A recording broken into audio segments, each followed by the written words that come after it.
मेरा नाम है मोहित और आपका स्वागत है हमारे यूट्यूब चैनल हिस्ट्री चैंपियन में।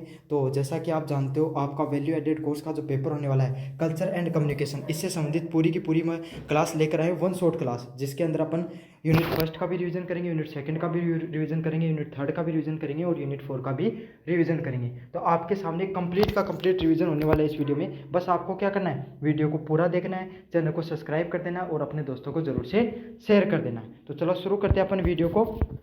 इससे पहले आप चैनल को सब्सक्राइब कर देना है और अपने दोस्तों को जरूर से शेयर कर देना है। पीडीएफ आपको टेलीग्राम चैनल पे मिल जाएगी। साथ के साथ अगर आप कोई भी प्रोडक्ट खरीदना चाहते हो तो आपको जब भी कोई प्रोडक्ट खरीदो, आपको क्या करना है, आपको मेरे जो लिंक है वहाँ पे वीडियो पे आना है और वहाँ पे प्रोडक्ट वाले ऑप्शन पे क्लिक करके अपना फ्लिपकार्ट मंत्रा पे जो भी चीज़ खरीदना चाहते हो खरीद लो।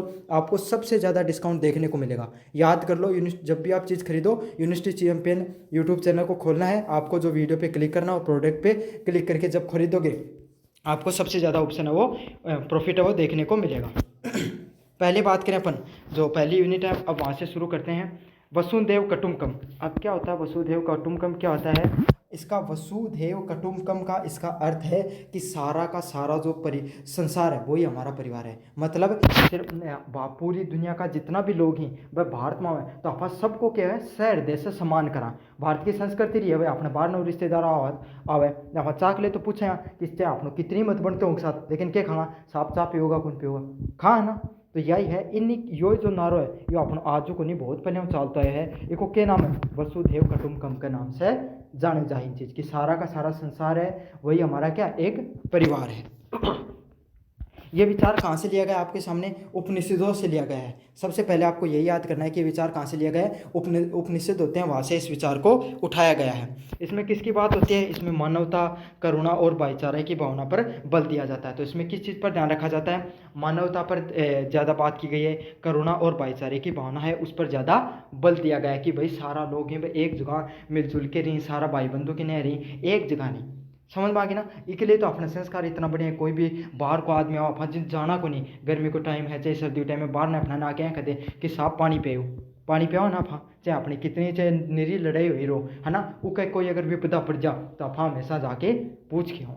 तो यही हमारा समाज है। इसलिए क्योंकि हमारे जो पहले पुराने जो चीज़ें उसमें क्या लिखा गया है, वसुधैव कुटुंबकम। हम हर व्यक्ति का, अपने घर पे आने वाले व्यक्ति का क्या करते हैं, सत्कार, आत्म सत्कार करते हैं, सम्मान और सत्कार करते हैं। भेदभाव रहित समाज निर्माण को आदर्श प्रस्तुत करना। और इसका जो उपनिषदों में इस चीज़ से ये भी दिखाया गया था, जो हमारे समाज में भेदभाव देखने को मिलता है जाति के आधार पे, उस समय धर्म तो एक हुआ करता था लेकिन जातिगत भेदभाव देखने को मिलता है, उसको खत्म करने के लिए भी इस नारे को दिया गया था। आधुनिक युग में वैश्विक शांति, सहयोग और सहअस्तित्व का आधार है। तो आधुनिक जो युग है इसमें क्या सभी लोग देखो, आपको पता आपस में लड़ाई कर रहे हैं। हमारे समाज में क्या कहा गया है कि हमें भेदभाव रहित जो समाज है उसका निर्माण करने का आदर्श प्रस्तुत किया है कि इस प्रकार के समाज का निर्माण करना चाहिए जहाँ पर किसी भी प्रकार का क्या भेदभाव नहीं देखने को मिले। अगले वाला क्या है? आधुनिक युग में वैश्विक शांति, सहयोग व सहअस्तित्व का आधार देना। तो आज के समय में सभी पता देश आपस में लड़ाई कर रहे हैं, जैसे गाजा फिलिस्तीन है, गाजा जो गाजा है आपके सामने इजराइल के साथ युद्ध चल रहा है, और भी युद्ध है वो आपस में देश वो आपस में लड़ाई करते रहते हैं। तो इसके खिलाफ भी ये नारा दिया गया है कि हम सब देश हैं वो आपस में कैसे रहें, वैश्विक शांति को बना के रखें, शांति और सहयोग के साथ एक दूसरे के साथ रहते रहें। तो इस चीज़ का भी यहाँ पर नारा दिया गया है। महत्व क्या है? अंतर्राष्ट्रीय संबंधों और सामाजिक एकता के लिए मार्गदर्शक। इस रूप में भी काम करता है कि अंतर्राष्ट्रीय जो हमारे रिश्ते हैं सभी लोगों के साथ वो कैसे होने चाहिए, वो भी अच्छे होने चाहिए। और सांस्कृतिक एकता है उसका भी मार्गदर्शक के रूप में बताया गया है कि सांस्कृतिक रूप से भी हमें सभी लोगों को क्या रहना चाहिए, एक रहना चाहिए। अगले वाले प्रश्नों की बात करें, united we stand, divided we fall. मतलब इसमें इस जो नारे में क्या कहा है, संगठन में शक्ति है। संगठन में शक्ति का क्या अर्थ होता है कि अगर हम एकजुट रहेंगे तो क्या रहेंगे, टिके रहेंगे, बटेंगे तो क्या हो जाएंगे, कमज़ोर हो जाएंगे। देखो एक छोटे से उदाहरण था, एक कहानी सुनाऊंगा का माध्यम था, अर्थ बताने की कोशिश करूँगा कि वह कि एक है ना पिताजी हो, है ना भाई, गाँव में कोई बाप हो, अच्छा पिसाड़ो आदमी हो भाई, उकन हर चीज़ हो, लेकिन उसका जो छोरा है ना वह काम का को नहीं है, क्या है डोल का को नहीं है, क्या क्या करता, बात बात पर लड़ाई क्या करता, छोटी उम्र का। जब पिताजी को समझ में आए कि आज ने तो काल भैया आप हरने दिन काम संभालना आप लो, ए तो यार या तो काल को हरने बेच के खा जगो, ए तो कौन संभाल सकी। तो वो क्या खगो, बोलो जाओ सारा सारा जना, बोले काल बाजार पुराने टाइम की बात है, बोले अपना जंगल है वो एक एक लकड़ी लेके सारा चला गया लकड़ी लेने, लेके वापस आ गया भाई शाम को पिताजी का। पिताजी सबने बुलाया, बोले आ जाओ, बोले मेरे का आ जाओ। बुला लिया एक एक लकड़ी, बोले सब जो लकड़ी लेके बोले हाथ हम लो ली, बोले अपन तोड़ के दिखाओ, सब पट दे तोड़ दी। फिर बोला बोले काल जाओ और काल बोलो दो दो लेके आओ, समझ में आ गई। तो जो गया कहा अगले दिन 2 लेके आया, फिर तोड़न लग गया, बोलो अँ कौन तोड़नी है क्या करके 7 तोड़ो, बोलो जाके थोड़ो जोर है। फिर अँ करता करता उन्होंने क्या कहो, एक दिन बोलो 2-3 दिन बाद बोलो जाओ पूरी लकड़ी की पूरी गट्ठर बना के ले, मतलब पूरी है ना, एक साथ कई लकड़ी बेड़ी करके लिए बांध के लेके, बोले अब तोड़ के दिखाओ। तो बोले भाई तोड़न लग गया, टूटी क्यों नहीं, बोले उस पापा जी बोले तो टूटे क्यों नहीं, बोले क्या करा, बोले यही समझाना चाह रहे हूँ कि अगर एक जगह रोगा तो जिंदगी में थान कोई कौन तोड़ पाओगो, और अगर यहाँ एकला बटिया रोगा ना जो स्टार्टिंग में लेके आओ तो थान हर कोई तोड़ लेगा। समझ में आ गया। तो यही सिद्धांत वही है। इसमें क्या कहा गया है कि संगठन में शक्ति देखने को मिलती है। अगर हम एकजुट रहेंगे तो टिके रहेंगे, और बटेंगे तो क्या है, कमजोर हो जाएंगे। भारतीय संस्कृति में संगठन, सामूहिकता और सहयोग का महत्व दिया गया है। इस संस्कृति में क्या कहा गया है, संगठन होता है जो एकता होती है, उसी में क्या सामूहिकता देखने को मिलती है, मतलब एक सभी को एक रहने का और सहयोग करने का महत्व दिया जाता है। महाभारत और रामायण में भी एकता और सामूहिक संघर्ष के उदाहरण देखने को मिलते हैं। इसमें क्या बोला जाता है कि रामायण और महाभारत है, उसमें भी क्या बात की गई है कि हम सभी लोगों को एक रहना चाहिए और लगातार संघर्ष करते रहना चाहिए। जीवन में एक रहोगे और संघर्ष करते रहोगे तो जीवन में आगे बढ़ते रहोगे। अगला क्या है, राष्ट्रीय एकता और अखंडता का मूल सिद्धांत भी दिया गया है। और क्या दिया गया है कि हमें राष्ट्रीय रूप से भी क्या रहना चाहिए, एक रहना चाहिए। एक रहेंगे तो क्या रहेंगे, हम जीवन में आगे बढ़ते रहेंगे। महत्व की बात करें अपन, सामाजिक, धार्मिक और राजनीतिक चुनौतियों से निपटने में भी सहयोग मिलता है। तो इसमें क्या बताया कि हमें अगर एक रहते हैं तो मान लो सामाजिक रूप से क्या होगा, सारा समाज एक जगह है तो हमें क्या कर सकता है, दूसरे जो लोग हैं वो परेशान नहीं कर सकते हैं। धार्मिक रूप से भी अगर अपन एक रहेंगे तो दूसरे धर्म या कोई भी और जो भारी तत्व है वो आपको क्या नहीं कर सकता है, तोड़ नहीं कर सकता है। और राजनीतिक रूप से अगर हमारा देश एक है, सारा का सारा देश, तो भारी देश है और कोई देश हो वो हमें क्या डरा धमका नहीं सकता है। तो इस संदेश का यही अर्थ है। अगला क्या प्रश्न है, इसमें क्या है कि एक भारत श्रेष्ठ भारत। एक भारत श्रेष्ठ भारत का अर्थ क्या है, विविधता में एकता ही श्रेष्ठता है। मतलब हम क्या है, हमारे अलग अलग प्रकार की विविधता देखने को मिलती है। जब हम थारी कॉलेज में जाओ उनमें भी अलग अलग जगह का टप्पर आए हैं, उनकी बोली में अंतर मिलेगो था, है ना, उनका रहन सहन में, खान पीन में, हर चीज़ में अंतर मिलेगो, लेकिन फिर भी आप कहीं एक हाँ, है ना। यह चीज़ मैं थाने पहले भी बताई कि चाहे कितनों भी बड़ो देश हो, एक बात का गए अपने चाहे कितनी बोली हो, कहें की भाषा हो, चाहे बोली हो, कुछ भी हो, लेकिन जब बात आ जाए कि हम भारतीय हैं, हम भारत का नागरिक हैं, तब सारा भेदभाव क्यों जाए, दूर हो जाएंगे। भारत की एक बहुभाषी व बहुधर्मी व बहुसांस्कृतिक पहचान को सम्मान देता है। तो इस चीज़ में क्या बताया कि भारत जो एक अलग अलग भाषा को बोलने वाला, बहुसंस्कृति, अलग अलग प्रकार की संस्कृति को अपनाने वाला जो देश है, उसके बारे में इस चीज़ को बताया गया है। अगला क्या है, विभिन्न राज्य, समुदाय और परंपरा को जोड़ने का प्रयास है। तो इसमें क्या कहा गया है, क्योंकि थानवेरा भारत में अलग अलग प्रकार की बोली बोली जाए, ताली तय करी ना, ज़्यादा दूर क्यों जाओ, थारा परिवार में कोई चाचा ताऊ जो बेहतर चाची होगी, काकी होगी, ताई होगी, उनकी भाषा में देखो और थारी भाषा में कितना अंतर मिला है ना। ज़्यादा दूर जाने की जरूरत नहीं, थारे परिवार में अलग अलग बोली दिखाई दिया था, है ना। थारे ज़्यादा दूर क्यों जो थारा नानेरे चल जाओ, उठे कोई पानी मंत्र देखने मिल जाओ था ननिहाल में, है ना, उठे की भाषा मंत्र मिल जाओ। तो यही है, अपन ज़्यादा दूर देश दुनिया की बात क्या, लेकिन अपन घर परिवार में देख लो थे, इतना अंतर है ना। तो अगर आप एक गांव से दूसरे गांव में जाओ, उस राज्य बदला, देश बदला, लोगों की भाषा बदल जाए, लोगों की बोली बदल जाए, लोगों की संस्कृति बदल जाए, तो इतनी संस्कृति का बावजूद ओके उन्हें जोड़न के लिए ये प्रकार का नारा दिया गया, ताकि आप क्या हमेशा एक रहा और अपनी एकता ने कभी भी नहीं भूला। प्रधानमंत्री द्वारा की गई पहल, जिसका उद्देश्य सांस्कृतिक आदान प्रदान और श्रेष्ठ भारतीय है। तो इसमें जो एक भारत श्रेष्ठ भारत में क्या कहा गया है, ये प्रधानमंत्री के द्वारा पहल की गई, जिसका उद्देश्य क्या था, सांस्कृतिक जो आदान प्रदान है उसके बारे में और राष्ट्रीय एकता को बताने के लिए सब संदेश दिए गए हैं। देश की सांस्कृतिक मजबूती और भावी पीढ़ियों को संदेश करेगा। तो पहला तो कोई बात को नहीं, लेकिन आजकल भारत में ये ट्रेंड चल रहे हैं, IPL आ जाओ, लोग IPL की टीमों के नाम पर घर घर में सिर फोड़ ली, समझ में आ गया ना, आपस में लड़ाई करने की। तो मुंबई इंडियंस ने फॉलो करा, मेरी तो आरसीबी है, मैं तो तेरे कर कौन बैठूँ और जान है।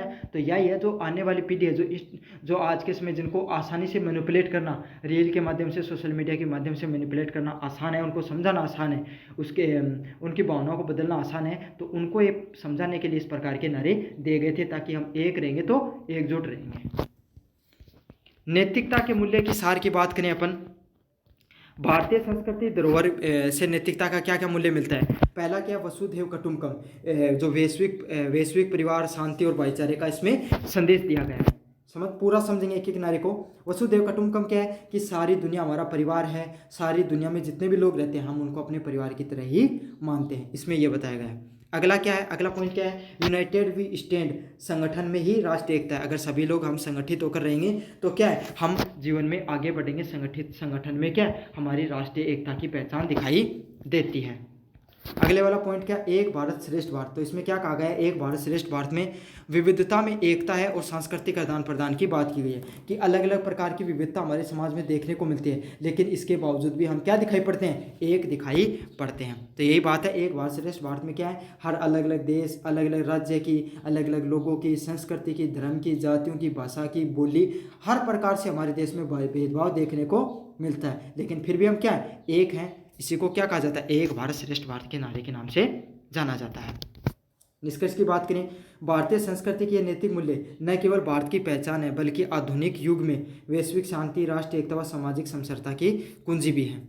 तो भारतीय जो संस्कृति है उसमें जो नैतिक मूल्य है न केवल सिर्फ भारत की पहचान के रूप में है, बल्कि जो इस समय का जो आधुनिक युग है इसमें वैश्विक शांति की बात करते हैं, राष्ट्रीय रूप से हम एकता की बात करते हैं और सामाजिक रूप से समरसता की भी बात की जाती है। तो यह आपके सामने कंप्लीट मैंने चीज़ें आपको रिवाइज करवा दी हैं। अब पढ़ेंगे अपन यूनिट नंबर 2 की तरफ। यूनिट नंबर 2 की तरफ बढ़े। इसमें क्या है, जीवन कौशल के विकास के बारे में बात की गई है। तो जीवन कौशल के विकास के बारे में बात करें, पहला क्या है, पहला पॉइंट क्या है, सहानुभूति, सिंपैथी के बारे में देखेंगे। इसमें क्या होता है, दूसरे अर्थ क्या था सहानुभूति के, सहानुभूति क्या, दूसरों के अर्थों के समझना। भाई थारे 4 दोस्त हो, इम एक आया को भाई लोगो थारो जिकन बैठ के तेरे थारी सुख दुख की बात बता उसको, ओ है ना, उकन क्यों बैठ के बता, और उकन थे को नहीं, कोई भी आदमी बैठ के उन अपने दिल की बात बता सका है, वो कोई नहीं कौन बतावा, थानों पर पूरा विश्वास है। तो वो कया को आदमी सहानुभूति वाला आदमी है। समझ में आ गया, क्यों, क्योंकि वो क्या कर सकता है, दूसरों की भावनाओं को समझ सकता है और उनको अनुभव कर सकता है। मतलब दूसरा का दुख ना आपको दुख समझे, ऐसा को आदमी है। क्या करी को नहीं कि भाई यार वो फलाना आदमी तो बहुत बढ़िया है, दूसरा का दुख ना आप जाए को दुख माने। तो उस प्रकार के आदमी को क्या कहा जाता है, सहानुभूति वाले आदमी के नाम से जाना जाता है। सहानुभूति से मानव संबंध मजबूत होते हैं, और जब आदमी एक दूसरे से सहानुभूति करते रहे, आदमी एक दूसरे से प्रेम की बात करता, जब एक दूसरे से आदमी प्रेम भाव से रहे, तो इससे क्या है, जो मानव का जो संबंध एक दूसरे के साथ बाकी हमेशा स्ट्रॉन्ग रही, मजबूत रहे इस चीज़ से। अगले वाला क्या है, ये समाज के में करुणा, सहयोग और भाईचारे को बढ़ाता है। ये क्या करता है, जो समाज होता है उसमें करुणा, सहयोग और भाईचारे को बढ़ावा देने का कार्य करता है। इन क्या भाई, कोई भी आदमी के साथ थे बैठ के उन्हें अपनी दिल की बात बताते रहो, जो हर चीज़ बता दो, तो इससे क्या है, अपना जो समाज में क्या बैठा है, करुणा को भाव, प्रेम भाव बढ़ा है, सहयोग एक जगह इकट्ठो रहने को और भाईचारा को भाव भी बढ़ा है। कार्यस्थल और परिवार दोनों में आवश्यक कौशल है। और सहानुभूति के भाई एक बात बताओ, थारा परिवार में कोई ना कोई एक आदमी जो दूसरा की बात समझ ले, उन कोई भी आपकी बात बताते हुए, तो यूँ क्या है, आपने जो घर की बात और दूसरा आदमी कन कौन सा वो क्या करे, सब ने मिला जुला के चल रहा है, वो सब ने बैठ के समझाते कि भाई तन यो गलती कर रहे हो तू, और नहीं मत करया कर, यह चीज़ सही करनी चाहिए तन, है ना। तो हर चाहे घर हो, चाहे परिवार हो, चाहे समाज हो, चाहे कार्यस्थल हो, मतलब जठे थे काम करो। अब कोई काम करने वाली जगह होते बोस हैं को मायने पड़ो, थार कोई बात कर दिया, थार कोई कौन बताओ को, यूँ के थोड़े दिन चलो थारा काम समझना तो पड़ेगा। अगर आप इंसानी रिश्तों को नहीं समझ पाओगे तो काम किससे करवाओगे। तो यही है, ये सहानुभूति का जो गुण है, ये आपको कहाँ पर मदद करता है, कार्यस्थल जहाँ पे काम करते हो वहाँ पर भी मदद करता है, और परिवार होता है वहाँ पर भी आपको मदद करता है। दोनों की चीज़ें आपको मदद करता है। महत्व की बात करें, सामाजिक समरसता और मानव मूल्यों का भी आधार दिखाई देता है। तो इसमें क्या होती है, जो सामाजिकता होती है उसमें समरसता, एकता भी दिखाई देती है, और मानव के जो मूल्य होते हैं उसका भी आधार दिखाई देता है। तो दोनों की जो दोनों चीज़ें वो इसमें दिखाई पड़ती हैं आपको। अगले वाला पॉइंट है अनुकूलशीलता, अडेप्टेबिलिटी। अडेप्टेबिलिटी क्या होती है आपको, इसका अर्थ क्या होता है, परिस्थितियों और परिवर्तनों के अनुसार स्वयं को डालने की क्षमता। अडेप्टेबिलिटी क्या होती है, जैसी परिस्थितियां हैं, जैसी आपके साथ अनुकूल व्यवहार है, उसी हिसाब से खुद को डाल लेना क्या कहा जाता है, अडेप्टेबिलिटी के नाम से उसको जाना जाता है। जैसे माहौल में आप रहते हो उस हिसाब से आपका व्यवहार हो जाता है, उस हिसाब से आप रहने लग जाते हो, उसी को क्या कहा जाता है, अडेप्टेबिलिटी कहा जाता है। अब मान लो थे नया नया पहली बार के हो थे, दूसरी जगह जाके रहने लगा, मान लो कि शहर में थे, कोचिंग करने गया, अब के भाई गांव में रहा करता, थारकन 4 आदमी थारा आस पास बैठा करता, अब एक एकला रहने लगा, मन को लाग रहे हो, लेकिन धीरे धीरे के भाई अब थे नौकरी करके भी लागोगा, घरों बाहर नहीं निकलना होगा, लड़का तो खास करके भाई कमाने भी जाना था बाहर ने, तो थान के अलग अलग वातावरण में के अडेप्ट करना पड़ेगा, माहौल में बदलना पड़ेगा, खुद ने डालना पड़ेगा। भाई जीवन में सदाई थोड़ी रखो भाई लड़की शादी करके अपना हस्बैंड का घर जाएंगे और लड़का ही कमाना बाहर न जाएगा, तो घरों बाहर न तो सब नहीं निकलना जिंदगी में, तो क्या थान भी उठे के है कि उसके कि थारा जाए का माता पिता जाए का आदमी कौन मिले, उसके उनके साथ भी थाने एडजस्ट करना पड़ेगा, कोई एक साथ बढ़िया भी बनेगी, कोई साथ बढ़िया को नहीं भी बनेगी, तो उन भैया की विपरीत परिस्थितियां या बदलती हुई परिस्थितियां खुद न डाल देने के अलावा है अनुकूलनशीलता का है। ते तार सासरम सबके साथ हाली बनने लगी तो थे बढ़िया अडेप्टेबिलिटी वाला आदमी हो, बाहर ने काम करने गए थोड़ा उनकी उठी बनने लगी तो ठीक है थे बढ़िया अडेप्टेबिलिटी का है थार अंदर, ये चीज़ों समझ लो थे उतारना। आधुनिक समय में तकनीक सामाजिक व पर्यावरणिक बदलावों से तालमेल बैठाना जरूरी है, और जैसे जैसे समय बदल रहा है, अब अडेप्टेबिलिटी भैया तो सामाजिक उदाहरण दे दियो, तकनीक भी बदलती जा रही है। पहले थारा माता पिता की कि फ़ोन कौन चलाया करता, लेकिन आज के समय बिना फ़ोन का कोई काम हो भी कौन सके, तो अँ को नहीं क्या भाई फ़ोन न छोड़ देना के सारा दिन एक ही लगे ना, तो जो बदलती तकनीक है उनको सीखना भी जरूरी है, उनके साथ क्या तालमेल बैठाना भी जरूरी है। आपको ये सिद्धांत आपकी सामाजिकता में भी काम आता है कि भाई सामाजिक रूप से भी इंसान को क्या है, सभी के साथ तालमेल बैठाना जरूरी है, अगर तालमेल बैठाओगे तभी समाज में क्या हो आगे बढ़ पाओगे। अगले वाला क्या होता है ना, पर्यावरणीय बदलाव, तो जो आपका इन्वायरमेंट है उसमें भी बदलाव देखने को मिल रहा है। भाई पलिया को देखो, आज पलिया क्या है कि वातावरण अलग होया कर, तो आजकल गर्मी देखो कहें कि जोर की पड़े, सर्दी पड़े, वह भी एक्सट्रीम में पड़े है, तो पर्यावरण में भी जो बदलाव देखने को मिल रहे हैं, अलग अलग प्रकार की बीमारियां देखने को मिल रही हैं समाज में, तो जो चीज़ें समय चाहे समाज में हो, चाहे तकनीक में हो, चाहे पर्यावरण में हो, चाहे घर गृहस्थी में हो, कहीं पे भी जो चीज़ हो, जो आपको बदलाव देखने को मिल रहे हैं, उन बदलावों को क्या स्वीकार करते हुए उनके साथ आगे बढ़ना ही क्या कहलाता है, अनुकूलनशीलता के नाम से जाना जाता है। अगले वाला पॉइंट क्या है, संकट की घड़ी, जैसे महामारी हो गई, अनुकूलन से जीवन रक्षा में सहायक होती है। तो जैसे कि आपके सामने अब कोरोना आ गो, अब कोरोना में क्या भाई सब लोगों ने डर को सो माहौल बढ़ रहे हो कि आप ना जिंदगी में अपनों की उसी के नहीं उसी, उस समय आपको कैसा रखना पड़ता है, खुद को एकदम मतलब अनुकूल जो इन्वायरमेंट जो वातावरण होता है उसमें खुद को ढालना पड़ता है। लेकिन देखो वो समय तो चला गया, अब कोई आदमी घबरा जाता तो घबरा के तो आदमी भाई मर जाए, है ना, अब तो टेंशन में तो भाई आ जा, तो घबराना नहीं, जीवन में परिवर्तन आएगा और उन परिवर्तन के स्वीकार करना है। कई लोग के भाई बकाया करें, कोई तो रो रो के जिले, कोई हंस हंस के जिले, तो भाई रो रो के क्यों जिनो, जिंदगी तो जीनी है सबने, मुश्किल है सबका जीवन में, कोई व्यक्ति जी का जीवन में मुश्किल है को नहीं, सबका ही, तो अपना के हंस हंस के जीनो चाहिए, परिवर्तन स्वीकार करना चाहिए, चाहे परिवर्तन अच्छा हो चाहे परिवर्तन बुरा हो। अगला क्या है, अगर आप अच्छे से अनुकूलन क्षमता आपके अंदर जल्दी से इन्वायरमेंट में ढल जाते हो, दूसरों के साथ आपके अच्छे से बनती है, तो उससे क्या हो कि आपको जीवन में जल्दी से सफलता बहुत जल्दी मिलेगी, और नेतृत्व और तनाव प्रबंधन में भी आपके सहायक हो जाएगी। मतलब आप क्या कर लोगे, नेतृत्व करने में भी अच्छे व्यक्ति बनोगे, और आपका जो तनाव प्रबंधन करने में भी आप अच्छे व्यक्ति साबित होंगे, तो दोनों के दोनों जो आपके अंदर जो गुण है वो इसमें सही साबित होंगे। अगले वाला क्या है, प्राकृतिक संसाधनों का संरक्षण, कंजर्विंग द नेचुरल सोर्सेज, तो जो प्राकृतिक रूप से जो संरक्षण है, संसाधन होते हैं उनके संरक्षण की बात करेंगे। कैसे चीज़ों का संरक्षण किया जाता है, जैसे जल, वायु, वन और खनिज है, इन सब चीज़ों का अपन क्या करते हैं, सतत और जिम्मेदारी से उपयोग करते हैं।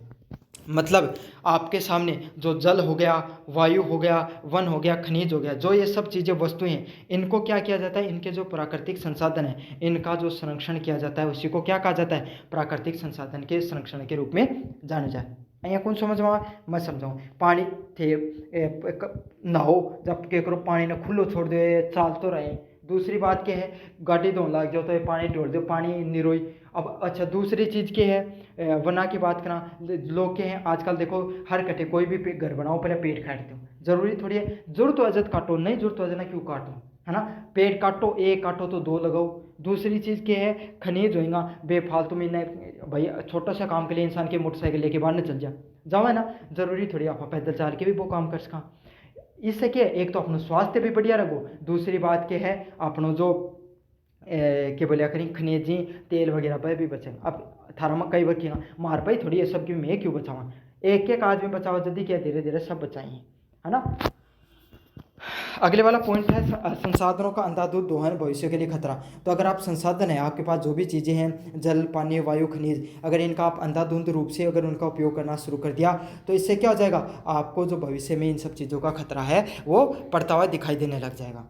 अगला क्या है, संरक्षण में सतत विकास, सस्टेनेबल डेवलपमेंट। अगर आप चीज़ों को बचाकर रखोगे और आने वाली अपनी भविष्य की पीढ़ियों के बचा कर उनको आगे दोगे तो इससे क्या होगा, सतत विकास होता है कि मतलब वो चीज़ आपके भी काम आती है और आपके आने वाली पीढ़ियों के भी वो चीज़ है वो काम आ जाती है। अगले वाला पॉइंट है स्वच्छ भारत, जल संरक्षण और नवीनीकरण ऊर्जा इसका हिस्सा होती है। तो आपके सामने जो स्वच्छ जल है ना, जल संरक्षण है और नवीनीकरण ऊर्जा है, वो क्या होती है, वो इसी चीज़ का आपके सामने हिस्सा होती है। किसका, प्राकृतिक संसाधनों का हिस्से के रूप में वो चीज़ जानी जाती है। इसका महत्व क्या होगा, आने वाली पीढ़ियों के लिए जो संसाधन है उसकी सुरक्षा करना बहुत ज़्यादा ज़रूरी होता है। तो ये आपके जो इसको क्या बोला जाता है, प्राकृतिक संसाधनों के संरक्षण के रूप में चीज़ों को जाना जाता है। अगले वाला पॉइंट बढ़िया अपन ज्ञान संसाधनों को साझा करना। मतलब क्या है, ज्ञान और अनुभव दूसरों को साझा करना। मत आने क्या करूँ ना कि वीडियो ने शेयर कर दो, क्योंकि ज्ञान बाट्या बटैर ज्ञान जो दाब के रख लेना वो कोई काम को नहीं आ, समझ में आ गई ना। तो भाई ये ज्ञान है जितना बांटोगा, जितना दूसरा लोगों तक शेयर करोगा उतना ही बटको। अहिया भी नहीं समझ में थे, एक बात बताओ, थे खुद पढ़ो और थारा दोस्त ने अगर मान लियो वीडियो पूरा देखे सबके में समझ मांगो, थारा बैठ के 5 में थारा दोस्त ने सारी चीज़ पढ़ा देना, थारा दुगुनी चीज़ याद हो जाएंगी, है ना। और यूँ टेक्नोलॉजी को लाइकर्स को मेरे वीडियो शेयर कर दिया करो, थारा जितना भी दोस्त होने सब ने। तो इससे क्या जाए, ज्ञान है दूसरा ने बढ़ाओ सब बड़ा है, और हाथों हाथ मिलकर बाकून कह कि भाई अगर आपको आदमी बड़ा ना गए तो बढ़िया है, कदे तो काम वही है। तो इससे क्या कि उसके क्या अपना जीवन में उस क्षेत्र में सफलता नहीं मिले और कोई नहीं मिल जा, कोई तो आगे बढ़ रही है। तो यही है, ज्ञान है वो दूसरों तक शेयर जरूर करना चाहिए, साझा जरूर करना चाहिए। इसमें क्या है, शिक्षा, अनुसंधान व तकनीकी विचार नवाचारों में सहयोग की संस्कृति बढ़ती है। तो इससे क्या होता है, जो नई टेक्नोलॉजी आती है, नई जो शिक्षा देखने को मिलती है और जो अनुसंधान जो रिसर्च करते हैं, इसमें क्या होती है, तकनीक के जो नवाचार देखने को मिलते हैं, उससे जो संस्कृति है वो हमारी आगे बढ़ती है, इसमें भी फायदा होता है। अगला पॉइंट क्या है, ऑनलाइन प्लेटफॉर्म और ओपन सोर्स का ज्ञान आदान प्रदान के उदाहरण। तो इससे क्या होता है, जो ऑनलाइन जो आपके सामने प्लेटफॉर्म होते हैं उसके जो ओपन सोर्स होते हैं उससे जो आपको ज्ञान है उसका आदान प्रदान है वो भी देखने को मिलता है। अगले वाला पॉइंट है ज्ञान बांटने से बढ़ता है भारतीय परंपराओं के मूल विचार है। और इसमें यह भी देखने को मिलता है कि ज्ञान बांटते हो तो ज्ञान बांटने से क्या होता है, आपके सामने बढ़ता है, ये हमारी जो परंपरा है, हमारी जो संस्कृति है उसका भी ये क्या एक प्रकार से हिस्सा है। समझ में आ रही है आपको हर चीज़ें अच्छे से कि ज्ञान को बांटने से बढ़ता है, हमारी संस्कृति के अंतर्गत भी ये सब चीज़ें आपको देखने को मिलती हैं। फ्लो चार्ट की बात करें अपन, फ्लो चार्ट क्या है आपके सामने, जीवन कौशल का विकास करना। तो जीवन कौशल क्या आता है, पहला क्या, सहानुभूति। सहानुभूति क्या आती है आपके सामने, मानवीय संबंध और सहयोग। तो सहानुभूति में क्या होता है भाई, कोई व्यक्ति है उसके दूसरे व्यक्तियों के साथ कितने संबंध अच्छे हैं, दूसरे के साथ वो कितना मिलनसार है और दूसरों की भावनाओं को कितना जल्दी से समझ लेता है, उसी को क्या कहा जाता है, आपको सहानुभूति के नाम से जाना जाता है। अगला क्या है, अनुकूल क्षमता। अनुकूल क्षमता क्या होती है, बदलती परिस्थितियों में तालमेल। तो उसकी जैसे जैसे परिस्थितियाँ बदलती चली जाती हैं उसको अपने परिस्थितियों में अनुकूल करना है। ये चीज़ ना कहीं याद कर सको भाई, लड़की अपने सास रह जाएंगी तो ना आपके साथ सुख साथ भी बना के रखनी पड़ेगी। सुबह शाम 8 बजाए काम तो चाले कौन को, रहना तो के साथ ही है, ननद होगी और ना वो परिवार होगो, समाज होगो, वो भी दूसरों घर ही है, उनके साथ बना के रखना है। लड़का ही व्यापार ने काम करने जाना हो ना, आपका कर्मचारी के साथ बना के रखनी है, दूसरा जो व्यक्ति है उनके साथ बना के रखनी है, जो आगे शादी हो साथ भी बना के रखनी है। तो योग्य होगी उसको क्या कहा जाता है, अडेप्टेबिलिटी के नाम से जाना जाता है। अगला क्या है, प्राकृतिक संसाधन संरक्षण। प्राकृतिक संसाधन संरक्षण में क्या आता है, सतत विकास करना। मतलब जो चीज़ों का उपयोग कर रहे हो वो आपके आने वाले बच्चे भी यूज करें।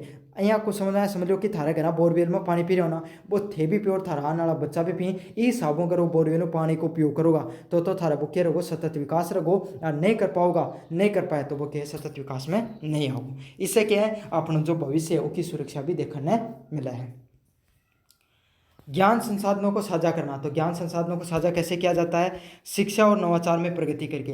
तो इंसान अपने जो नॉलेज होता है उसमें और टेक्नोलॉजी में आगे बढ़कर क्या कर सकता है? ज्ञान और जो संसाधन होते हैं उसको साझा करने का कार्य करता है। निष्कर्ष की बात करें अपन, जीवन कौशल जैसे सहानुभूति, अनुकूलनशीलता, संसाधन संरक्षण और ज्ञान साझा करना व्यक्ति और समाज दोनों के लिए समग्र प्रगति और सतत विकास का के लिए आवश्यक है। तो इसमें क्या बताया गया है? हमारे जो जीवन कौशल की जो कुछ सहायक चीज़ें होती हैं, जैसे सहानुभूति, सभी व्यक्तियों को अपने एक दूसरे प्रति क्या सहानुभूति की भावना रखनी चाहिए। अनुकूलनशीलता, कैसा भी इन्वायरमेंट हो खुद को अडेप्ट रखना चाहिए। संसाधनों का संरक्षण करना, मतलब जो संसाधन होते हैं उनको संरक्षित करके रखना भी जरूरी होता है। और यही चीज़ क्या रहती है? समाज की जो प्रगति करने के लिए और उसका सतत विकास करने के लिए आवश्यक रहती है। समझ में आ गई आपको सारी चीज़ें? अगले वाले जो यूनिट नंबर 3 की तरफ अपन बढ़ें, इसमें क्या दिखाया गया है? Effective communication in the everyday life, दैनिक जीवन में संचार, प्रभावी संचार। तो दैनिक जीवन में आपको प्रभावी संचार के बारे में अब अपन अच्छे से पढ़ेंगे। पहले वाला पॉइंट है एम्पैथिक लिसनिंग। एम्पैथिक लिसनिंग क्या होता है? सहानुभूतिपूर्ण श्रवण करना, मतलब चीज़ों को अच्छे से सुनने को क्या कहा जाता है? सहानुभूति श्रवण के नाम से जाना जाता है। मतलब यह कि भाई थे ना, कई आदमी कन बैठो ना जना बोलो, कया का आदमी का मुँह तो ऐ लगा कि मुँह तो सदा ऊपड़ा ही निकली, और कई आदमी कन बैठो जना ऐ लगा चाहिए बनो मत उकसा तरी, लेकिन ऐ लगा कि यार कि तो 2 मिनट बात सुनी लिया, वो है नया चीज़। इनके कही जा है, इसको क्या कहा जाता है आपके सामने? दैनिक जीवन में प्रभावी संचार के नाम से जाना जाता है। पहले बात करें इसको, जो सहानुभूति श्रवण होती है उसको श्रवण को अच्छे से समझेंगे। पहली बात अपन पहले क्या, दूसरे की बात को धैर्य और समझ पूरी से समझना। तो आज थान मैं सुनन की कला समझाऊंगा, ते दूसरा के साथ जो दूसरन बात बनाओ में तो थारी घनो ही ज्ञान है, दूसरन अपनी बात खैन को, लेकिन सुनन को ज्ञान आज के समय में समाज में बहुत कम लोगन है। तो आज आप सीखांगा कि इंसान ने सुनना क्यों जरूरी है, सुनने के लिए क्या करना चाहिए। तो पहला क्या है? दूसरों की बातों को धैर्य और समझदारीपूर्ण से सुनना चाहिए। तो पहले गुण क्या है? जब कोई अपना दूसरा आदमी से बात करा तो अपनी बात है पास समझदारी के साथ, धैर्य के साथ और समझदारी के पास के सुननी चाहिए। समझ में आ गई? उसी को क्या कहा जाता है? एम्फेटिक लिसनिंग के नाम से जाना जाता है, कि जितनी भी चीज़ें हैं उसको धैर्यपूर्ण और सहानुभूतिपूर्ण रूप से चीज़ों को सुनो आप। अगला क्या है? केवल शब्द नहीं बल्कि उनकी भावनाओं को भी महसूस करना। तो आप सिर्फ यहाँ कोई नहीं कि कोई आदमी था कोई चीज़ बता रहे, भाई कोई आदमी था अपने सुख दुख की बात बताओ, तो क्यों बतावे? कि भाई थे उनके, क्योंकि सुख दुख की बात सुनोगा उनके साथ वहीं कोई व्यवहार करोगा। तो ये क्या है कि कोई भी आदमी सिर्फ शब्द ही नहीं बल्कि उसकी भावना ने भी थान महसूस करना जरूरी है। उस चीज़ ने क्या कहा जाए है? एम्फेटिक लिसनिंग के नाम से जाना जाए। अगले वाला पॉइंट क्या है? संबंधों में विश्वास और निकटता बढ़ जाता है। तो इस सहानुभूति के भाई कोई थे, एक बात सोचो, कोई आदमी थारकन आके बैठो, वो थान सुख दुख की बात होता ही थे, सारी बात सुनी और उसका थान कोई उस चीज़ को ज्ञान हो तो थे उनके सोल्यूशन भी बता दियो कि भाई साहब यो काम अँ करना चाहिए, मैं भी जीवन में अँ करूँ। या कोई पढ़न के लिए बतावा कि मेरे तो बिजनेस कम्युनिकेशन समझ में कोई नहीं, कहाँ पढ़ूँ? यार दोस्त कही थे क्या कही कि मोहित सर पढ़ाई यूनिवर्सिटी चैंपियन पे जाके पढ़ लो, बहुत बढ़िया पढ़ाई, तेरा सारा कॉन्सेप्ट क्लियर हो जाएगा। अब वो क्या करियो और आके क्लास खोली होकर सारी चीज़ समझ में आ गई तो क्यों जाओगी? थार दोनों में बढ़िया बनेगी कि वाह यार तगड़ी जगह बताई, जब मैं पढ़ के पूरे पेपर में पास होगा, नहीं तो बैग लग जाती मेरे काल। तो समझ में आ गई ना? तो यही है, दूसरों की बातों को अगर आप अच्छे से सुनते हो और उसकी बातों का अगर कोई प्रॉब्लम लेके आए, समस्या लेके आए, उसका अगर समाधान कर देते हो तो क्या होता है? आपके बीच में रिश्ते भी अच्छे से बढ़ जाते हैं। अगले वाला पॉइंट क्या है? विवाद और गलत फहमियाँ भी कम होती हैं। तो इससे एक चीज़ और भी कम हो जाती है, जो आपस में जो विवाद होते हैं, भाई इंसान में झगड़ों कद है, लड़ाई कद है, जब आपस में कोई दो आदमी की आपस की कोई बात है, मतलब कोई कमी दिखाई दे रही है ना, क्योंकि अगला की बात कौन सुनो, जल्दी तो अगला ने गुस्सा होगो। या फिर कोई क्या कह दिया है, तीसरो आदमी या बात कह के चले गो कि ना वो था लो काल था लो भाई तो ठीन गुमो हो, फिर क्यों को यह बात हनके लगेगी, बुरी लगेगी। थे अगर बात कर लोगा जब तो क्यों जाओगो, थे बात करके अगर प्रॉब्लम सोल्व कर लियो तो लड़ाई क्यों नहीं होगी, और नहीं क्यों जाओगी, लड़ाई हो जाओगी। तो यही है, अगर कोई दो आदमी ही उनके बीच में अगर ज़िंदगी में लड़ाई हुआ तो क्यों है? क्योंकि आपस में बैठ के बात कौन करें, आपस में बैठ के बात करें तो लड़ाई सोल्व हो ही जाए। तो यही है कि इंसान ने हमेशा अपने के एक दूसरे की बातें ने आराम से बैठ के बात कर लेनी चाहिए और सुननी चाहिए, है ना। अगला का सुख दुख की बात हमेशा सुननी चाहिए, तब कि रिश्ता सही से चले। दूसरा पॉइंट क्या है? विचारशील वाणी। विचारशील वाणी क्या होती है? जब थे कोई बोलो ना, जा सोच समझ के बोलिया करो, हर किमी नहीं बोलना चाहिए। जब दो दोस्त हो जब तो किमी बोल दो भाई एक दूसरे में, थार दोस्त में 4 दोस्त होते है ना।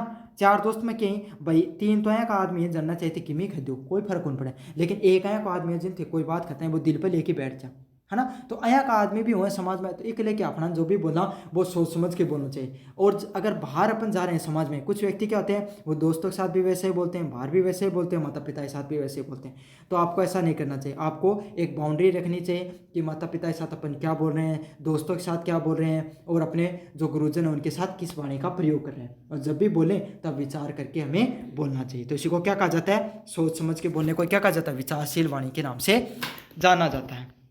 क्या कॉन्सेप्ट है, बोलते समय हमेशा विनम्र रहो और संवेदनशील भाषा बनाए रखो। मतलब बोलते समय कैसे विचार रखो, अपनी विनम्रता के भाव का परिचय दो। भाषा कैसी प्रयोग करनी है, स्पष्ट सरल और सम्मानजनक भाषा। इस तरीके की भाषा का उपयोग करो जो एकदम स्पष्ट हो, जो सुनने में अच्छी लगे, सरल हो और सम्मानजनक भाषा हो। किस प्रकार की भाषा हो, जिससे सामने वाले को क्या ऐसा लगे कि भाई जी क्या ही बात बोली है, सुन के एकदम बढ़िया सुना क्यों, अहीं की बात बोलनी चाहिए, विचार करके बोलना चाहिए, जिससे आदमी ने के कोई बात भी खदे बुरो भी नहीं लगे। काफ़ी बार के कोई आदमी की थाने कमी भी निकालनी हुए तो यहाँ को नहीं कि जम्माइयों को तो पीछे ही पड़ेगा ना, आराम से करना बैठायो, हर चीज़ बता दी कि भाया देख અહીંયા करें वो काम हो जाएगा, અહીંયા करें वो काम हो जाएगा, या तेरी गलती है सुधारो तो तेरी मर्जी, नहीं करोगे तो तेरे मन की। समझ आ गया ना। तो इस प्रकार की वाणी करते हो तो आदमी को ऐसा लगता है कि यार मुझे खुद में सुधार करना चाहिए। और थे अगर कहने लगा अयार भैयार आग लगा विचार लगे तो मेरा बारे में सदा ही करें वह नया चीज़। तो यह इंसान जब भी बोले तब विचार करके चीज़ों को बोलना चाहिए। अगला क्या है, कठोर और आक्रामक भाषा से बचना चाहिए। तो जीवन में देखो आपको कठोर भाषा का भी उपयोग करना पड़ता है जीवन में काफ़ी बार, लेकिन काफ़ी लोगों की क्या आदत हो जाती है वो बोलते ही हमेशा कठोर ही है। तो आपको इस प्रकार से भाषा का उपयोग कभी भी नहीं करना है। आपको जीवन में कठोर और आक्रामक भाषा है उससे कोशिश करना चाहिए कि हमें खुद से बचाव करना है, जितना ज़्यादा हो सके उतना बचाव करने का प्रयास करो कठोर और आक्रामक भाषा से।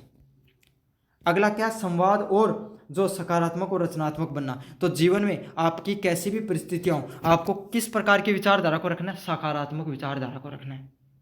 कैसी विचारधारा को रखना है, सकारात्मक विचारधारा को रखना है। जीवन में मुश्किल परिस्थितियां हो, अच्छी परिस्थितियां हो, किसी के साथ आपकी दोस्ती हो चाहे दुश्मनी हो, विचारों को कैसा रखो, सकारात्मक रखो। और बोलने में जब आप बोलो, जैसे देखो मैं पढ़ाऊँ था तो पढ़ाता समय हिंदी में भी पढ़ाऊँ हूँ, जब कॉलेज की भाषा में था पेपर में कि लिखना वो भी बोल के बताऊँ। अब थे मन बेरे मेरा जैसा भी कई बाड़ा की जन को भाई बुद्धि कम चाल है थोड़ी, समझ गया थे बात, सब टापर होशियार थोड़ी, तो उन्हें मारवाड़ी में भी समझा दूँ, घर गृहस्थी की चीज़ भी बता दूँ।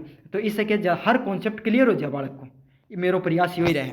नहीं तो मैंने भी इंग्लिश गणी जोर क्या इसी इंग्लिश बोल सकूँ कि थारा आधा का तो समझ में क्यों नहीं आओगी, है ना। हिंदी भी गणी जोर की बोलनी, लेकिन समझदारी किस चीज़ में है कि भाई एक होशियार बच्चों है जो पल्ले पढ़ रहे वो तो भाई पढ़ के पास हो ही गो, उन पढ़ानों को कला थोड़ी है ना।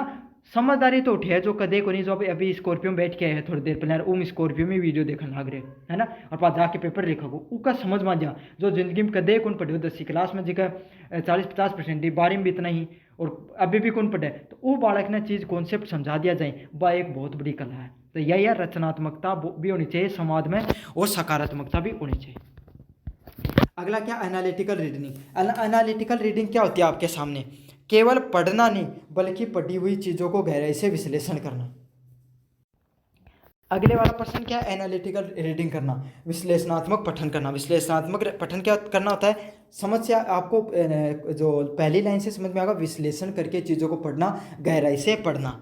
इसमें क्या होता है, विश्लेषण करके पढ़ने में केवल पढ़ना नहीं बल्कि पढ़ी हुई चीज़ों को गहराई से विश्लेषण करना। मतलब कोई चीज़ ते पढ़ रहे हो ना, उन गहराई से पढ़ना बहुत ज़्यादा जरूरी है ना। अब अमेरिकन पढ़ रहे हो, अब काफ़ी बच्चे हैं कि पहले तो कौन पढ़ा, लेकिन अब जब ये वीडियो देखेंगे तो इन मन लगा के देखेंगे। कई टावर क्या करेंगे, इन्हें भी 2x पर करेंगे, या फिर इन्हें भी क्या करेंगे, इन्हें भी देखेंगे तो आगे स्किप कर करके देखेंगे, बोले मैं तो भाई ब्रह्म ज्ञान नहीं मानने की जरूरत है, ज्ञान की आगे कर करके देखेंगे। तो पेपर में भी फिर क्या प्रश्न थोड़ा सा इन्हें भी नहीं हो, ओहो मैं गुरुजी थार तो पढ़ाईडा में आयो को नहीं, अरे सब कि मैं पढ़ाईडा में आयो हो, तू पढ़ियो कठी हो डंगू, बात यह नहीं कि तू पढ़ियो कहीं हो। जरूरी क्या है, जब पढ़ाई करो, जब जीवन में कोई भी काम करो उसको क्या एकदम गहराई से उसमें मन लगा कर करो। दो जगह दो गला मता करके चलोगा जीवन में कठी सक्सेस को नहीं होगा। कोई भी काम करो अच्छे से करो और मन लगा कर करो। अगला क्या है, तथ्य तर्क और संदर्भ में समझना। तो कोई चाहे तथ्य हो चाहे तर्क हो, उनके अच्छे से समझना चाहिए। अगर उन अच्छे से समझोगा तो ही के जीवन में आगे बढ़ोगा। है ना। तो ऐसा नहीं है कि चीज़ों को काफ़ी बच्चे क्या है उन्हें पूरा महाराणा प्रताप के बारे में आया पूछ ले कि महाराणा प्रताप की जन्म कद हो मृत्यु कद हो कौन सो आक्रमण कराया कया रिया कर, तो सब कुछ बता देंगे। और अया पूछ लेना कि भाई महाराणा प्रताप के बारे में कुछ 4 चीज़ें खड़े होके बताओ, भाषण बता जो कि जीवन में वो के उपलब्धि रही आली पर्सन बदल को साफ सबके में। क्यों? क्योंकि सिर्फ रट रहे की चीज़ें जीवन में समझी भी नहीं, है ना। समझना जरूरी है। अब मैं थाने ऊपर डाल कितना बढ़िया पेपर है, इन समझ के अपने जीवन में उतार लियो तो बहुत आगे बढ़ जाऊंगा। तो यही है, जो तर्क पढ़ो, जो तथ्य पढ़ो और जो संदर्भ पढ़ो उनके अच्छे से समझना चाहिए आपको और हर अच्छे से चीज़ों को याद कर लेना चाहिए। अगला पॉइंट क्या, आलोचनात्मक सोच। आलोचनात्मक सोच क्या होती है, आप दूसरे को क्रिटिसाइज करते हो, है ना, विकसित करना। मतलब क्रिटिकल थिंकिंग क्या होती है, आलोचना मतलब दूसरा की कमी निकालने को नहीं हुआ है आलोचनात्मक सोच। मतलब क्रिटिकल थिंकिंग होती है कोई भी चीज़ होती है ना उसको गहराई में जाकर समझना, है ना। थे उल्टी चीज़ें तो घनी गहराई में जाके समझ लो, लेकिन जो चीज़ें समझनी चाहिए उन गहराई में जाके थे कदे नहीं समझो, है ना। इंस्टाग्राम पर रील कठे कोई बनाने वाला का आदमी ने देख लूगा आईपीएल में कौन आईपीएल को कैमरामैन की फोटो ली सबका थे सब में खोज मारोगा, लेकिन जब बात आ जाए किताब में आया खा देना था ना कि एक बिजनेस कम्युनिकेशन को 1% ढूंढना है थारा प्राण निकल जाए मायनो, है ना। तो यही चीज़ है, इन्हीं के कहा जा क्रिटिकल थिंकिंग विश्लेषणात्मक सोच विकसित करना कि जीवन में हर चीज़ को जो भी कॉन्सेप्ट पढ़ो उसके वो क्यों हुई, है ना। भारत में जो आपके सामने महाराणा प्रताप ने अकबर के साथ युद्ध किया, क्यों किया, सभी में सारे शासक ने उनकी अधीनता स्वीकार कर ली, महाराणा प्रताप ने क्यों नहीं की। मैं होता उसकी उनकी जगह तो क्या करता। तो इन सब चीज़ों की जब अपने जीवन में आप क्या करोगे, अपनी जो समझ विकसित करोगे तो इससे क्या आपका दिमाग भी विकसित होगा और आपकी पढ़ाई भी मजबूत होगी। अगला क्या, सही निर्णय लेने में सहायक। और जो अगर आप अच्छे से विश्लेषण करके पढ़ते हो तो आपका जो दिमाग है वो सही निर्णय सही गलत के बीच फैसले लेने में क्या होता है, सहायक होता है। अगले वाला पॉइंट क्या है, इन्फॉर्म राइटिंग, सूचित करके लेखन करना। सूचित करके लेखन करना क्या होता है, लेखनों को तथ्य और सही जानकारी पर आधारित रखना। तो जैसे भी आप कोई भी चीज़ का लेखन करोगे उसमें सही प्रकार के तथ्य और सही प्रकार के जानकारी को रखना। तो कोई भी चीज़ तथ्य बताओ उन सही से जानकारी करके बताओगा। अगर सही से जानकारी लेकर बताओगे तो आपकी क्रेडिबिलिटी बने समाज में। क्रेडिबिलिटी क्यों है, लोग हम थारे प्रति विश्वास बने कि जया कि भाई यो आदमी जो भी काम करे ना वो बढ़िया से करे है। अगला क्या है, लिखावट स्पष्ट सुव्यवस्थित और सटीक हो। जो भी आप लिखते हो उसको भी अच्छे से लिखो, ध्यान लगाकर विचार लगाकर समझ के और अच्छी राइटिंग में लिखो, ताकि जो समझने वाला व्यक्ति हो उसके क्या विचारों पर प्रभाव पड़े आपका लेखन देखकर। गलत और अधूरी जानकारी से बचें। तो जीवन में अगर आप कोई भी चीज़ को बता रहे हो तो उस पर अच्छे से अध्ययन करो, गलत जानकारी को देने से आपको हमेशा बचना चाहिए। अगला क्या है, शैक्षणिक पेशेवर और व्यक्तिगत स्तर की विश्वसनीयता बढ़ाना। तो आपको जीवन में क्या है अपना स्तर जीवन में इतना ऊंचा बनाओ कि आप चाहे शैक्षणिक पेशेवर और व्यक्तिगत रूप से क्या है आपकी विश्वसनीयता बनी रहनी चाहिए। समझ में आ गया आपको, शैक्षणिक रूप से भी आप क्या है आप अच्छे बनो, पेशेवर रूप से भी क्या है आप अपने अगर आप इस प्रकार के चीज़ों को करोगे कि आपको इन याद को नहीं रहना थारी क्लास में कोई एक नए को होशियार टापर होगो वो कहते थे कितना है स्वाद ले लो, जब थान कोई चीज़ की जरूरत पड़ जाए उन्हीं तो पूछो पढ़ाई से संबंधित कि यार भाईडा तो बताए तू ही पढ़ा है मारा तो तू ही पढ़ के आए होगो, है ना। क्यों? क्योंकि उस बच्चे का उस लेवल का स्तर है, उस बच्चे ने अपना स्तर बनाया उस लेवल का। तो यही है आपका, चाहे व्यक्तिगत जीवन हो चाहे शैक्षणिक जीवन हो चाहे पेशेवर जीवन हो, अपना लेवल इस तरीके से बनाओ कि लोग आपको पूछें। समझ में आ गया, सारे दिन का डैम घुमानो इंसान जीवन में सफल को नहीं हुआ। खास करके लड़का ये चीज़ सुनो। इफेक्टिव कम्युनिकेशन क्या, प्रभावी संचार क्या होता है। अगला क्या है, लिसनिंग। आप जब पढ़ते हो चीज़ों को, जब सुनते हो तब क्या इम्फेटिक सुनो, सहानुभूति लेकर सुनो चीज़ों को। स्पीकिंग, जब बोलो, जब मुंह बाणी निकालो, जब कहें कि निकालो आदमी, जब अगलो आदमी सुने तो उन सुन के थोड़ा बढ़िया लगे, है ना। रीडिंग, पढ़ो जहाँ कहें का पढ़ो, एनालिटिक विश्लेषण करके पढ़ो ताकि जो चीज़ें तुम्हारे दिमाग में जाके बैठे थोड़ी बहुत। राइटिंग, लिखो तब कैसा लिखो, इन्फॉर्म, मतलब अच्छे लेखन का कला का उपयोग करो। अगले वाला पॉइंट क्या है, इफेक्टिव कम्युनिकेशन को केवल बोलने तक ही सीमित मत रखो। मतलब कोई भी चीज़ यो क्या बता रहे, इफेक्टिव कम्युनिकेशन क्या, प्रभावी ढंग से किसी भी कार्य को करना। तो कम्युनिकेशन का अर्थ होता है संवाद करना। तो इसका अर्थ ये नहीं कि आप प्रभावी ढंग से लोगों के साथ बातचीत करने की आप में कला में विकसित हो, नहीं। आपको सुनना, बोलना, पढ़ना और लिखना चारों विधाओं में क्या होना पड़ेगा, पारंगत होना पड़ेगा। चारों ही चीज़ों स्किल में आपको क्या होना पड़ेगा, बढ़िया होना पड़ेगा। इन कौशल्स का सही दिशा में उपयोग करने से जीवन, जो आपका दैनिक जीवन है, शिक्षा और पेशेवर जीवन में सफलता सुनिश्चित होती है। अगर आप जीवन में क्या करते हो, सारे प्रकार के कौशल्स पे अपनी कमांड कर लेते हो, सारी चीज़ों पर आप बेहतर हो जाते हो, तो जीवन में आपको क्या है, सफलता मिलेगी ही मिलेगी। तो इसमें यही बताया गया कि आपको हर स्किल में बेहतर होना पड़ेगा, चाहे सुनने में, चाहे बोलने में, चाहे पढ़ने में और चाहे लिखने में। हर कला में अगर आप पारंगत हो जाओगे तभी जीवन में आप आगे बढ़ पाओगे। Practical component communication, culture, social awareness activity से संबंधित आपके सामने प्रश्न है, मतलब बाहर न जाके सर्वेक्षण से संबंधित प्रश्न है। पहला पॉइंट क्या है, सर्वे इंटरव्यूज ऑन कल्चर डाइवर्सिटी। तो हमारी जो सांस्कृतिक विविधता देखने को मिलती है, इस पे अपन क्या करेंगे, एक सर्वेक्षण और जो साक्षात्कार है वो करने का कोशिश करेंगे। छात्र अपने पड़ोस या मार्ग में सर्वे इंटरव्यू करेंगे। तो छात्र हैं वो क्या करेंगे, उनके आसपास में जो कोई मार्ग पड़ रहा है या सर्वे पड़ रहा है, वहाँ पर क्या लोगों से बातचीत करेंगे और इनसे पता करने की कोशिश करेंगे कि उनकी जो संचार कला है, जो उनकी संवाद करने की जो है कला, वो कैसी है। यो तो थे कर भी सको प्रैक्टिकल, भाई थे कॉलेज में जाओ तो थारी कितने लोगों के साथ बने, थारो व्यवहार क्या है लोगों के साथ, उसे थाने बोलना पता चल जाओगे। अगला क्या, इसका उद्देश्य क्या है, भारत की बहुलतावादी परंपरा, प्लुरलिस्टिक ट्रेडिशनल और विविधता, भाषा, धर्म व रीति रिवाज, जीवन शैली का व्यवस्थित स्थिति को पता करना।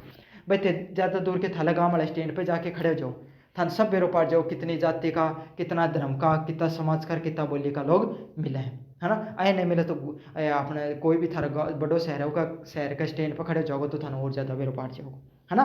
तो इससे क्या हो जाता है, आपको पता चल जाएगा कितने अलग अलग प्रकार के भाषा के, समाज के, धर्म के लोग हमारे भारत में रहते हैं। और मैं था बेरो हो गई, इस चीज़ के बारे में तो सबने बेरो है। प्राप्ति की बात क्या करें, अगर आप ये कार्य करते हो, सर्वे करते हो, इससे आपको क्या पता चलेगा, सही सुनता, आपस में लोगों के साथ सही से व्यवहार करके कैसे रहना चाहिए, आपसी सम्मान, आपको एक दूसरे लोगों के साथ सम्मान कैसे दिखाना चाहिए, और सामाजिक समरसता है, उसकी समझ विकसित होगी कि सामाजिक रूप से लोगों के साथ आपको किस तरीके से व्यवहार करना चाहिए, किस तरीके से उन लोगों के साथ बोली और भाषा का उपयोग करना चाहिए। तो यही है, इस सर्वे से आपको सारी चीज़ें पता चलेंगी, सही सुनता, लोगों के साथ कैसे रहना है, आपस में लोगों के साथ सम्मान कैसे करना है, और सामाजिक समरसता के बारे में आपको चीज़ों को पता चलेगा। अगला क्या है, old age homes, hospital and care centres विटीज। तो आपको क्या करना है, वृद्धाश्रम हो गया, अस्पताल भ्रमण हो गया, इन सब चीज़ों पर भी जाकर आना है। हर चीज़ को करोगे, आप क्या वृद्धाश्रम में जाओगे, अस्पताल भ्रमण के लिए जाओगे, और वहाँ पर आपको क्या करना है और उनसे आपको क्या समझ मिलेगी, इसके बारे में अपन पढ़ेंगे। छात्रों को वृद्धाश्रम, कैंसर कोई वार्ड हो गया, अस्पताल में जाकर बुजुर्ग हो गए, मरीज हो गए, देखभाल करने वाले नर्सिंग स्टाफ से संवाद करनी है। तो आपको क्या है, वहाँ के नर्सिंग स्टाफ ही काम तो कर लोगे थे, है ना। नर्सिंग स्टाफ हो गया, बुजुर्ग हो गए, मरीज हो गए, उनके देखभाल करने वाले लोगों से आप जाकर बातचीत करिए, उनसे पता करिए कि उनकी किस हालत में वो लोग रहते हैं। उद्देश्य की बात करें, सहानुभूति होगी, एक दूसरे के साथ कैसी लोगों के साथ बातें करनी चाहिए, करुणा और मानवीय मूल्य की गहरी समझ। भाई थे एक ओल्ड होम एज में गया, वृद्धाश्रम में गया, सॉरी, उठे जाके थे पतो करियो कि भाई बूढ़ा लोग ही बोरे रह रहे हैं, भाई क्यों रह रहे हैं, उनका समाज में भाई कई अमीर लोगों का घर का आदमी भी रहेगा, कई गरीब आदमी का भी रहेगा, कई यहाँ का रहेगा जिनका बच्चा उन्हें छोड़ दिया, कई यहाँ का लोग भी मिलेगा जिनका बच्चा था ही को नहीं, है ना। कोई लोग आपको बच्चाओं परेशान होके, बेटाओं परेशान होके उठे रही, तो उठे जो काम करने वाला लोग हैं उन्हें बातचीत करने से बेरो पाटो कि उनके साथ की साबु व्यवहार करी, और थने भी इस चीज़ से समझ मिलेगी कि इंसान ने जदों को बुरो टाइम हो तो के साबों उस साथ व्यवहार करना चाहिए। जीवन में थाना बहुत ज़्यादा सीख देखने मिलेगी। सहानुभूतिक जो बात करने को तरीकों पर पाठक हो। प्राप्ति क्या होगी, छात्रों का मानसिक व भावनात्मक विकास होता है। जब अपन ऐसे लोगों से मिलते हैं तब क्या होता है, हमारा मानसिक रूप से विकास होता है, समाज में भावनात्मक रूप से भी अपन मजबूत होते हैं। कि आपको पता चलता है कि वो को ना एक गाना है कि जग में दुख देखना मत चलिया, तो प्रेरणा मन गानों को नहीं, मैं तन आया सुना दे कि जीवन में दुख, मैं जब जीवन में मेरा दुख रहा रोया और फिर मैं जग को दुख देखो तो मन मेरे पाटे सब खुशी तो मैं हूँ, दुनिया तो मेरे और भी ज़्यादा दुखी है। समझ में आ गई। तो यही है, आपके सामने मानसिक और भावनात्मक विकास भी होता है कि इस दुनिया में अलग अलग प्रकार के दुख हैं, हम तो अपने दुख में हमेशा दुखी रहते हैं। अगर आप दुनिया और समाज को जानोगे तो आपको पता चलेगा कि हमारे दुख तो बहुत निम्न स्तर के हैं। समझ में आ गया। और साथ ही साथ आपको सामाजिक उत्तरदायित्व है, कैसे हमारे समाज में हमारी सामाजिक परंपराओं को निभाना चाहिए, इस चीज़ के बारे में भी पता चलेगा। अगला क्या है, हिस्टोरिकल साइट और मोनूमेंट्स का विजिट करना, ऐतिहासिक स्थलों का भ्रमण करना। ऐतिहासिक स्थलों का भ्रमण करने के लिए क्या आएगा, शहरों के महत्वपूर्ण ऐतिहासिक स्थलों को और स्मारकों का दौरा करना। तो आप क्या करते हो, जो शहर होते हैं वहाँ के जो महत्वपूर्ण स्थल हो गए, स्मारक हो गए, उनका आप दौरा करने के लिए आप जाते हो। तो उसमें आप क्या क्या सीखते हो, उस दौरान पर्यटकों से बातचीत कर भारत की समृद्ध सांस्कृतिक धरोहर की बहुआयामी झलक को प्राप्त करना। तो अगर आपके क्या गया थारा कोई किलो कोठे को मन चल गा, कोई मेड़ो लागे उके अंदर को मन चल गा, तो इससे क्या है भारत की जो अपनी कितनी समृद्ध जो संस्कृति है उसका बारे में थाने चीज़ों को ज्ञान हो। समझ में आ गई।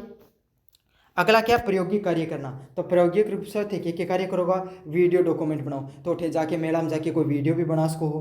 पर्यटकों के वीडियो रिकॉर्ड करना। तो उठे पर्यटक रहे उनका इंटरव्यू रिकॉर्ड कर सको कि थे उरा आयो हो, तो थाना आके उरा कहाँ लागे हो, थे उरा के क्यों आया करो हो, हर साल आओ को नहीं आओ, पर्यटन रूप में आओ हो, या फिर उरा दार्शनिक स्थल पर थार देखने में श्रद्धा है धर्म का वजह आओ हो, या उरा की खूबसूरती निहारण में आओ हो, है ना। इस प्रकार के आप प्रश्न करोगे। देखो कितनी चीज़ तो मैं ही बता दी था, है ना। तो इस चीज़ से क्या होता है, एक तो थारो बढ़िया यूट्यूब पर चैनल चाल जगह बोलो गलो, और दूसरी बात क्या है, दूसरी बात है थान समझ भी पैदा हो जाए और लोग से पता चिताखंड के बारे में भी ज्ञान हो जाए। आपने विजिट की ऐसी जगह है तो आपको क्या हो जाएगा, जर्नल एंट्री भी तैयार करनी है। वहाँ पर गए, जिस व्यक्ति का इंटरव्यू लिया उसके बारे में जानकारी भी आपने लिख ली और पॉइंट भी बना लिया आपने वहाँ पर जाकर। इससे क्या हो जाएगा, आपका जो संचार कौशल है, लोगों से बातचीत करने का कौशल है, वो भी बढ़िया हो जाएगा। उसका वास्तविक अभ्यास मतलब किताबों में पढ़नो इंसान ने ज्ञान को नहीं है, बाहर न निकल के जब बातचीत करे जल्दी ज्ञान है और संस्कृति के बारे में भी उसको ज्ञान हो जाएगा। अगले वाला पॉइंट क्या है, रिपोर्ट्स एंड रिप्रेजेंटेशन। रिपोर्ट और प्रस्तुति क्या होती है। छात्र समूह या व्यक्तिगत रूप से अपनी गतिविधियों पर रिपोर्ट या प्रेजेंटेशन तैयार करेंगे। मतलब जो स्टूडेंट है ना वह क्या है, व्यक्तिगत रूप से अपनी जो गतिविधि हैं और रिपोर्ट हैं और जो प्रेजेंटेशन है ऊपर क्या है, रिपोर्ट तैयार करी जाए। रिपोर्ट तैयार करनी है था एक अंदर कैसी कहाँ भाई थे रिपोर्ट तैयार करोगा जना। पहला क्या अपना लेखन कौशल है, मौखिक कौशल है, उसका अभ्यास करना। मतलब आपको चीज़ों को लिख कर और बोल कर जो अपना कौशल है उसको क्या करना है, बेहतर बनाना है। अगला क्या, अनुभव को साझा करने से दूसरों से सीखने का अवसर भी मिलता है। और जब आप क्या करते हो, अपने जो अनुभव को दूसरों को साझा करते हो तो इससे आपको जीवन में चीज़ों को सीखने का भी मौका मिलता है। समझ में आ गया आपको अच्छे से कि जो अनुभवों को जो दूसरे से सीखने का अवसर भी आपको मिलता है इन सब चीज़ों से। फ्लो चार्ट की बात करें आपके सामने, तो सर्वे, सबसे पहले आपको सर्वे को जाना है।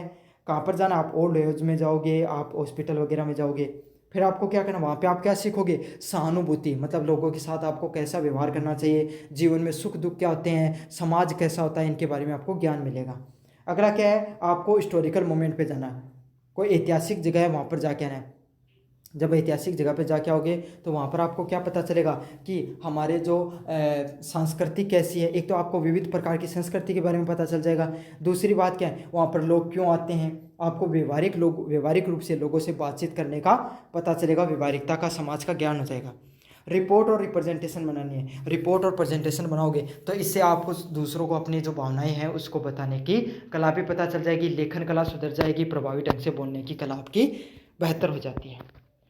निष्कर्ष की बात करें, ये गतिविधियां छात्रों को केवल संचार कौशल ही नहीं सिखाती हैं बल्कि सांस्कृतिक विविधता, सहानुभूति व सामाजिक जिम्मेदारियां और भारतीय धरोहर को समझने का अवसर भी देती हैं। तो ये सब जो गतिविधियां आप कर रहे हो इससे छात्रों को केवल उनका संचार ही बेहतर नहीं होता है बल्कि अलग अलग प्रकार की हमारी जो संस्कृति को समझने का मौका मिलता है, सहानुभूति रूप से चीज़ों को समझने का मौका मिलता है और सामाजिक जिम्मेदारियाँ होती हैं उनको भी अपनाने का मौका मिलता है। तो इन सब चीज़ों से आप बहुत सी चीज़ें अपने जीवन में सीखते हो।